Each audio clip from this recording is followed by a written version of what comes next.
Salut tout le monde, j'espère que vous allez bien. Bienvenue dans cette nouvelle vidéo donc avec Ismaël. Aujourd'hui, on va discuter d'une étude de cas d'un client. Nouvel épisode d'Inside Me, donc de 4 000 à 40 000 euros par mois sur un de nos clients. Pendant un an. Donc maintenant, place à la vidéo. Donc déjà, on va commencer les pieds dans le plat, le constat et le contexte un petit peu de la marque. Donc déjà, la marque s'appelle CEO. C'est une marque de compléments alimentaires qui vend des compléments alimentaires naturels et dont le produit phare, ça va être le Shilajit. C'est ça. Si on peut mettre une petite photo du Shilajit, c'est comme on va dire comme un petit peu du goudron. Ouais, ça ressemble à du goudron. Ça ressemble à du goudron, c'est pas trop appétissant, mais ça a plein de bienfaits. On y reviendra juste après. La marque a réalisé à peu près 4 000 euros de chiffre d'affaires par mois quand on l'a prise. Elle avait quand même 3 ans d'ancienneté. Ouais, faut pas l'oublier. Vous voyez, faut pas l'oublier. Une marque, ça prend du temps, surtout quand on n'est pas accompagné. Derrière, il avait aucune plateforme publicitaire, à part un peu de Google vers la fin avec une autre agence qu'il avait bossé. Et il faisait surtout du SEO de son côté, en mettant en place du wording, des blogs, etc. C'est ça, tout à fait. Et là, un petit aperçu du site actuel, donc, qui rend super bien. La petite page, la petite bannière qui est top. Du coup, directement par rapport à l'avant de notre intervention, donc on voit qu'on est sur un chiffre d'affaires de 4 000 euros. Donc ça, par exemple, c'est sur l'exemple d'un mois de septembre, avec un taux de conversion qui reste assez faible, 1,68. Alors surtout, je pense que vous le voyez très bien, mais l'ajout au panier qui est à 3,49, même par rapport à l'étape du paiement qui est à 3,19. Bon, ce qui est dommage dans tout ça, je pense que, on le dit souvent, mais c'est important de le rappeler, par rapport aux chiffres en cascade, nous, ce qu'on va toujours viser, c'est ce 9%, 6%, 3%. Vraiment de perdre en 3, ce qui est normal. Alors bien sûr, ça varie en fonction des secteurs, des marchés, etc. Et voilà, c'est toujours ce qu'on va cibler. Donc là, pour nous, c'est quand même assez faible. Et puis, le dernier screen, il est assez simple à comprendre. Il n'y a que des flots en termes de mails. Et là, par exemple, ça a juste rapporté 761 euros. Alors en soi, ça revient par rapport au chiffre d'affaires et au nombre de visites, comme tu dis. Mais voilà, rien d'exceptionnel dans tous ces chiffres. Donc, c'était un peu l'heure d'améliorer tout ça. C'est ça. Donc là, maintenant, on va parler de l'accompagnement donc avec MIG. Donc, nous, notre grande différence, c'est quoi? C'est qu'on accompagne les marques e-commerce en fait sur tout leur écosystème. Donc, que ce soit le CRO, donc optimisation de votre tunnel de vente. Directement après, les créatives, donc tout ce qui est support visuel, créatif statique, donc les images simplement, les vidéos ou des créatives animées, en gros des images qui bougent pour faire simple. Et directement après, lancement des publicités et email marketing. Derrière, la différence qu'on a nous avec Ismaël, c'est qu'en fait, on est des e-commerçants avant tout. Ce qui fait que nous, on crée des marques, on rachète des marques, on revend des marques et on est des e-commerçants au service d'autres e-commerçants. C'est ça. Donc Mix a été créé donc par nous, on est les deux fondateurs. Et le but, c'est vraiment ça, notre grande différence. C'est d'apporter notre expertise en fait de nos propres marques et on fait les mêmes stratégies qu'on fait avec nos marques, mais avec vous, avec nos clients. C'est ça, totalement. Je pense que de toute façon, ceux qui ont déjà regardé un petit peu les anciennes vidéos l'ont vu. Vraiment, l'objectif, c'est d'avoir à peu près 5 marques dans le parc, au total. Donc voilà, on continue sur cette lancée pour continuer à aider tout le monde. Et puis après, l'objectif sur tout ça, sur l'accompagnement, comme a dit Mathieu, il y a beaucoup de points, mais c'est vraiment de développer en fait tous les aspects de la marque parce que c'était nécessaire pour pouvoir monter. Et puis que le fondateur puisse faire un gros focus sur son expertise. Et son expertise, c'était quoi? C'était les produits. Parce que vous le verrez, par contre, il avait très très bien choisi ses produits. Et c'est aussi grâce à lui ce chiffre d'affaires. Du coup, par rapport au premier point, en fait, c'est tout simplement l'optimisation des pages produits. Donc là, en fait, l'optimisation qui va être obligatoire pour nous à chaque fois, ça va être la mise en place de notre cahier des charges. C'est vraiment le standard de MIG. Il y a vraiment plein de choses en fait qu'on a testées sur les sites internet, que ce soit pour nos marques ou pour les clients, où on sait que de retour d'expérience, ça marche toujours. Quand on vous prend au sein de l'agence, on est obligé de mettre ce cahier des charges là en place parce qu'on sait très bien que ça a performé et on sait très bien que ça va être en fait les essentiels à avoir. C'est ça, tout à fait. Donc là, on a pu tout appliquer directement, mais après, il y avait des points un peu plus spécifiques par rapport à la marque. Donc là, c'était les images produits qui étaient à rajouter. Et là, il fallait en rajouter. Les avis clients qui n'étaient pas forcément bien mis en avant. Les bénéfices à mettre en avant parce que vous imaginez bien, c'est quand même des produits qui viennent d'Asie, qui sont quand même connus un petit peu aux États-Unis, mais très peu en Europe, qui sont très peu commercialisés. Donc, c'est de pouvoir faire comprendre aux gens rapidement les bénéfices. Et puis après aussi, enlever les objections. Alors la classique, retour, livraison, mais aussi les ingrédients parce qu'on en revient encore à cette histoire de produits très peu connus. Du coup, là, on arrive sur l'avant-après. Donc, vous voyez le site d'avant. Donc, c'est assez terne, blanc et noir, du simplet. Derrière, beaucoup de texte. Ça donne pas forcément envie d'acheter et puis même aussi tu vois les bundles ils n'étaient pas forcément bien mis en avant. Derrière aussi les bénéfices. Les bénéfices il faut bien les mettre en avant parce qu'on va dire que les gens en ligne ils ont à peu près 5 ans. Donc il faut se dire qu'il faut aller à l'essentiel et mettre toutes les infos pertinentes et les bénéfices dans votre fiche produit mais de façon assez claire et simplée.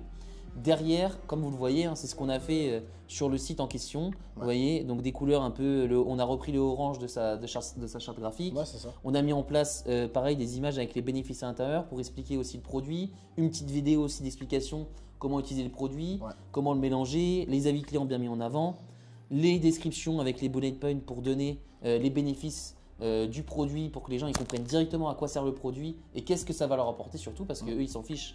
Ce qu'ils veulent c'est savoir quel bien ça va leur faire. Ouais, c'est ça. Derrière les bundles, donc différentes offres en fonction des cures, donc en 1 mois, 2 mois, 3 mois, 4 mois, etc. Le but c'est toujours d'être avantageux en fonction de la cure qu'ils prennent et en plus de ça d'augmenter aussi le panier moyen du client. C'est ça. Élément aussi important, mettre en place de la réassurance donc, pour enlever aussi les objections, donc la livraison estimée. Aussi les paiements plusieurs fois parce que ça permet aussi d'enlever la friction des gens. Il ne faut pas oublier qu'il y a des gens qui ont quand même des prix assez chers ou parfois qui ne connaissent pas forcément les produits. Donc ça peut toujours embêter de mettre un prix assez cher. Donc ça aide vraiment sur tout ça. Pour rajouter un peu des bénéfices donc par rapport aux produits, donc vous voyez les petites icônes, ça c'est important aussi de le mettre en place. Nous on le met toujours sur les fiches produits pour donner forcément de la confiance et aussi mettre plus en avant les bénéfices, que ce soit un peu plus ludique. Et derrière, les bénéfices, les composants clés, les ingrédients en façon tiroir et avec un petit stick à tout carte parce que le but, c'est que quand on scrolle, souvent les personnes ne vont pas remonter tout en haut, hein, c'est des flemmards. Donc ça serait bien de mettre un stick à tout carte, comme ça ils ont juste à cliquer à jouer au panier et hop, après ils passent à l'achat. C'est ça. Pour petit rappel aussi, il y a beaucoup de gens, on voit avec Mathieu, sur téléphone, ils mettent beaucoup de boutons. Alors quand je dis beaucoup de boutons, c'est un bouton parrainage, un bouton service client. Attention, le téléphone, ce n'est pas une tablette, il n'y a pas énormément de place. Donc au bout d'un moment, si vous mettez trop d'éléments visibles, en fait, les gens, juste pour pouvoir valider le panier, etc., ils vont galérer, ils ne vont pas voir le prix de la livraison ou le prix final. Et donc c'est très chiant. Donc faites attention, comme le dit souvent Mathieu, au début, il n'y a pas beaucoup, il n'y a pas besoin. Le but, c'est de vendre. Vous le ferez quand vous aurez une communauté ou quand vous aurez un nom sur le marché. Derrière, vous n'allez pas vous rajouter des problèmes pour faire des problèmes d'affinité, etc. qui vont vous apporter que dalle. Alors, du coup, ensuite, ça va être la partie lancement des ads. Alors, nous, ce qu'il faut comprendre, c'est que peu importe la régie publicitaire qu'on va récupérer, on va vraiment s'occuper de tout dès le début. Donc, bien sûr, il y a sur certains comptes, là, auquel cas, c'était Google Ads, où il y avait déjà des informations. Donc, on va reprendre toutes ces infos de campagne, tout ce qui a été fait pour ne pas refaire des choses qui étaient déjà faites ou qui n'ont pas marché potentiellement. Mais nous, vraiment, on va repasser, ça va être la connexion du pixel, toute la partie tracking, création des événements, aussi création des créatives. Hein, ça va être très important pour Meta ou TikTok ou peu importe. Nous, on va s'occuper, que ce soit statique, de l'animé, du format vidéo. On va vraiment tout faire. Mais voilà, moi, je tiens vraiment à bien rappeler, c'est super important d'avoir un bon tracking dès le début. Ouais, parce que sinon, en fait, si vous voulez, le tracking, si vous avez un mauvais tracking, les ventes ne vont pas remonter sur la publicitaire. Du coup, ce qui fait que si ça ne remonte pas, ça ne va pas s'optimiser et du coup, vous allez faire 0 chiffre. Ouais, c'est ça. Ça, c'est très important. Clairement. Donc voilà, nous, on a pu reprendre tout ça. Et là, auquel cas, donc, quand on est arrivé, comme je l'ai dit, donc, il y avait déjà des données sur Google. On a pu récupérer toutes ces différentes informations, même si, honnêtement, il y a eu beaucoup de campagnes de branding. Ouais, c'était juste du branding. C'est ça. Donc, très peu d'informations à chercher sur du froid, sur du shopping ou du search. Et puis après, sur Meta, là, sur le premier mois, on a beaucoup testé. Beaucoup testé, des angles marketing, des créas, des audiences, différents types de créas, que ce soit des statiques, que ce soit des animés, même des vidéos un peu UGC, ou même des retours clients aussi, des vidéos de retours clients. Vrai. Donc on a pas mal testé sur Meta et Google, c'était surtout du shopping et aussi un peu de branding et aussi forcément du search. Ouais, c'est ça. Donc voilà, après ce qu'il faut se dire, c'est que sur le premier mois, nous de toute façon, on fait toujours énormément de tests, quoi qu'il arrive. Et voilà, le deuxième mois est quand même plus sympa parce qu'on va pousser sur des choses qui ont marché, on va éliminer ce qui n'a pas fonctionné. Et puis voilà, de toute façon, après on le verra un petit peu sur la suite, comment s'est passé les campagnes. Petit stop dans la vidéo.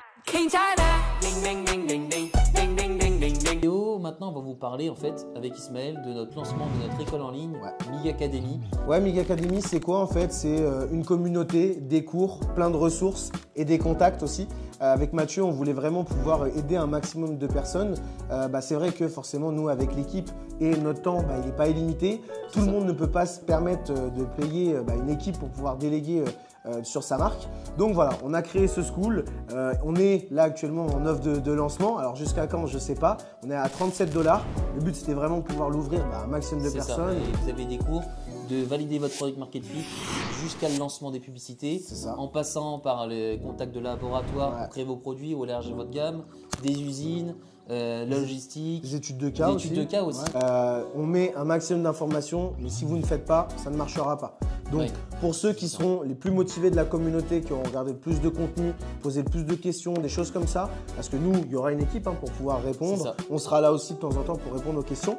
Il faut vraiment se dire que les plus motivés seront récompensés donc par du budget publicitaire offert, des heures de consulting. Ouais, donc, toujours dans le but de votre marque. Voilà. On ne va pas vous offrir des cadeaux ou je sais pas quoi. Ouais. Le but, c'est toujours d'offrir pour faire évoluer votre marque et vous aider. Donc allez voir en description, tout y est expliqué. Et puis maintenant, on repasse au concret, on va voir les résultats. Donc voilà, maintenant on arrive sur le mailing, donc les flows et newsletter. Il faut savoir que les flows, en gros, c'est des séquences de mails avec un déclencheur simplement. Par exemple, ajout au panier, derrière, ils reçoivent une suite d'emails. Et newsletter, en fait, c'est des campagnes qu'on envoie ponctuellement.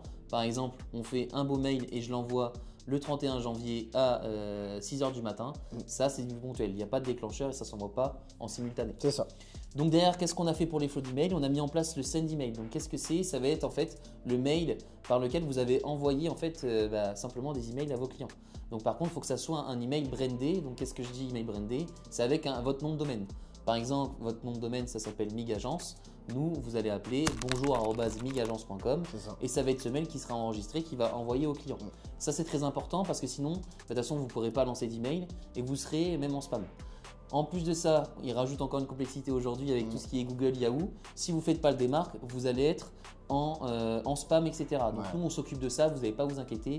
Quand on bosse ensemble, on fait même le démarque. Donc ce qui fait qu'en fait, on fait les vérifications du nom de domaine qui permettent d'aller dans la boîte principale et non pas en spam et d'avoir un bon taux de délivrabilité par rapport à la marque. C'est ça, totalement. Derrière, comme je disais tout à l'heure, on met en place les 4 essentiels. Donc c'est quoi? C'est la séquence de bienvenue, la séquence de panier abandonné, la séquence de post-achat et la séquence abandon navigation. Ouais. Derrière, en plus de ça, on met en place des tests AB. Donc par exemple, on va changer les objets, on va changer la preview text, on va changer un peu le copywriting. Le but, c'est de voir un petit peu ce qui marche, ce qui ne marche pas et d'adapter en fonction. On coupe le mail, on laisse le mail dans la partie A, on coupe la partie B. Voilà, c'est aussi simple que ça. Après, ce qu'il faut quand même rappeler, je pense que Mathieu sera d'accord, l'essentiel, c'est vraiment séquence de bienvenue et panier abandonné. Ouais, bien sûr. Là, il faut vraiment, c'est juste une priorité parce que c'est quand même une grosse partie qui va récupérer du chiffre d'affaires. Et puis, toutes les marques n'ont pas du post-achat très important. Tout le monde n'a pas de post-achat en gros parce que au départ, vous partez avec 1 ou 2, 3 produits, donc ça ne sert pas à grand chose. Partez sur ces 4 essentiels. Déjà, vous aurez peu ou quasiment pas de trafic, donc l'important c'est de le vite le rentabiliser. C'est ça. Ensuite, la partie du coup newsletter. Alors là, c'est la même chose. Il faut se dire qu'au début, il n'y avait pas beaucoup de profils, donc on n'a pas commencé dès le premier mois. Une fois qu'on a pu atteindre, je pense à partir des 3 mois. C'est ça, 3000 profils. Ouais, 3000 profils, c'est ça. On a pu avoir 3000 profils. On a commencé à une newsletter par semaine. Et alors maintenant, vu que ça a augmenté, on conseille toujours, on est passé à 2 newsletters par semaine. C'est ça. Attention, si vous en faites plus, c'est que vous êtes dans une grosse période commerciale. Je prends l'exemple par exemple des soldes d'été ou d'hiver ou par exemple le Black Friday. Voilà, vous allez faire du sale. Donc voilà, très important. Et sur cette partie-là, nous, vous le voyez, alors Mathieu montre un peu plus l'exemple, mais on s'occupe vraiment de tout avec Mig. Alors que ce soit la stratégie éditoriale, les sujets qu'on va toujours valider avec le fondateur. Mais là, ce que vous voyez, le design, donc on le fait sur Figma. Après, on implémente tout sur Klaviyo. Et après, là, vous le voyez, c'est la même chose. Ne pas faire sur les newsletters, ça on le voit beaucoup trop, que de la promotion. L'important, c'est aussi d'éduquer votre client ou bien vos prospects. Parce que le but, c'est pas qu'ils vous voient comme un porte-monnaie ou vous bombardez avec des codes promo. Il faut aussi leur donner de la valeur, des conseils, comment s'utilise le produit, parce qu'il y en a, ils ne sont pas forcément directement convertis dès lors qu'ils vont voir votre produit. Donc, il faut donner de la valeur, comment ça s'utilise, quels sont les bienfaits, et derrière, jouer, on va dire, avec de l'éducationnel et de la vente. C'est ça, tout à fait. Donc voilà, franchement, on est super content des petits mails. Et puis voilà, comme Mathieu le remet, c'est l'exemple d'une séquence qu'on a pu faire. Si je ne dis pas de bêtises, c'est la panier abandonnée. C'est ça, exact. Et puis alors là, normalement, il y avait une séquence de plus. C'est ça. Mais on l'a coupée parce que voilà, par rapport à la B-test, celle-ci était beaucoup plus performante. Donc je pense que là, on arrive au concret, à ce que vous attendez depuis le début de la vidéo. On arrive au résultat. On va parler dans un premier temps des plateformes publicitaires, de Klaviyo et ensuite du Shopify. Donc maintenant, on se retrouve déjà sur Google. Il va nous en parler. Du coup, on se retrouve directement sur Google. Donc on le voit bien, je pense que les courbes parlent un peu d'elles-mêmes. Mais voilà, très content, ROS de 3. Alors pour savoir, nous quand même, on préconise quand même à certains clients de quand il y a une bonne LTV sur les produits, de pouvoir en fait directement plus viser du volume en termes d'acquisition. Donc de base, on avait mis un ROAS cible à 2,7 si je dis pas de bêtises. 2,7 ou 2,8 Ouais, un truc comme ça. Donc voilà, on est très content. Attention, on a fait ROAS de 3, tant mieux. Mais voilà, le but c'était de pouvoir continuer à scaler en budget pub et de toucher un maximum de nouveaux clients. Derrière, on a dépensé à peu près 24 500 € pour un chiffre d'affaires de 75 294. Donc franchement, super content. Ça s'est super bien passé. Et puis derrière, si on regarde un petit peu par rapport à Meta, c'est la même chose. On est sur un ROS de 2,13 avec une dépense à 9 573 € pour 20 432 € de chiffre d'affaires. Ce qu'il faut rappeler, Mathieu, qu'est-ce qui s'est passé? Petit problème, on va dire, dans l'équation. Ça, c'est le deuxième compte pub. Parce que le premier compte pub a été sauté dû à des problèmes de paiement. C'était une banque physique, je crois. Et du coup, sur les banques physiques, ils n'ont pas des hauts plafonds. Du coup, ce qui fait que le compte pub a sauté. Donc ça, c'est très important. Ismaël le dit souvent, mais il faut au moins 2 cartes. Donc une carte principale et une carte secondaire. Comme ça, s'ils n'arrivent pas à prendre sur la première, ils prennent sur la seconde et vous gardez vos comptes publicitaires tranquillement et vous pouvez scaler comme ça. C'est ça, parce que ça peut sauter du jour au lendemain et là vous êtes un peu dans l'embarras. Du coup, petit problème de micro, on revient dans la vidéo, il y a eu une petite couille là avec le micro. C'est ça, donc du coup, le point qui était vraiment important, c'est de comprendre aussi que Meta et Google sont très très complémentaires. Il va y avoir énormément d'impressions avec Meta, on va créer le besoin, on va montrer la marque. Derrière, Google va récupérer tous les gens qui sont beaucoup plus intentionnistes et donc forcément voilà, il y a un meilleur ROS, mais sans Meta, ça fait pas pareil. C'est ça. Parce que toujours pareil, sur Meta, comme a dit Ismaël, en gros, c'est différents trafics, ça va être du trafic purement froid. Et sur Google, ça va être du trafic chaud, donc c'est plus des intentions d'achat que sur Meta. Il faut créer le besoin, il faut que les gens stoppent ce qu'ils sont en train de se faire pour acheter. Donc là maintenant, on va voir pour Klaviyo. Donc petit rappel, comme vous le savez, on avait fait au début de vidéo, je vous avais montré Klaviyo. Il y a eu 766 €, quelque chose comme ça, ou un peu moins de chiffre d'affaires grâce aux emails. Là sur l'année 2023, carrément sur une année. Et là, on est à 68 000 €. Plus de quasiment 69 000 € sur toute l'année, dont quasiment 48 000 €, enfin 48 000 € de flow. Donc les 4 séquences, on n'avait pas mis plus, les 4 séquences de mail qu'on vous a montré tout à l'heure. Et newsletter, on a fait 20 600 €. Donc ce qui a une bonne proportion, 70-30, c'est plutôt pas mal, c'est même très très bien. Donc vous voyez, ne négligez pas cette partie emailing. Souvent nous on a les poils hérissés quand il y a des marques qui font beaucoup de visites mais qui ont même 0 mail. Alors ça c'est un red flag. Tu laisses les mails Shopify automatiques. C'est ça. Donc justement en parlant de Shopify, donc là sur l'année 2023, donc là c'était comme on l'a montré tout à l'heure, je remets quelques screens. Donc il avait fait 4100 € à peu près de chiffre d'affaires sur l'année, sur septembre pardon, sur septembre 2023. Dont sur l'année un taux de conversion de 2,2% sur du 1er janvier au 31 décembre 2023. Donc là, pour rappeler un peu les chiffres, en novembre, donc le pic, ça a été quasiment 38 000 € de chiffre d'affaires. Donc très intéressant, donc pendant le Plug Friday, c'était ouf, il était comme un ouf, le fondateur, c'était trop kiffant. Derrière, pareil, le taux de conversion, donc là c'était sur l'année, carrément du 1er janvier au 31 décembre 2024, on a un taux de conversion de 4,36, donc une hausse de 98%. Vous voyez, en l'espace d'un an, c'est énorme, de 2,2 on passe à 4,3. Et encore, c'est pas forcément le bon parce qu'il y a une perdition entre les vrais achats Shopify et le taux de conversion. Et maintenant, on va parler du chiffre d'affaires de l'année. On a fait une hausse, vous voyez, je vais zoomer carrément, de 243% en plus. Donc ce qui est énorme par rapport à l'année 2023. Comme vous voyez, 1er janvier au 31 décembre 2024, plus 243%. Donc franchement, on a été super contents avec toute la team.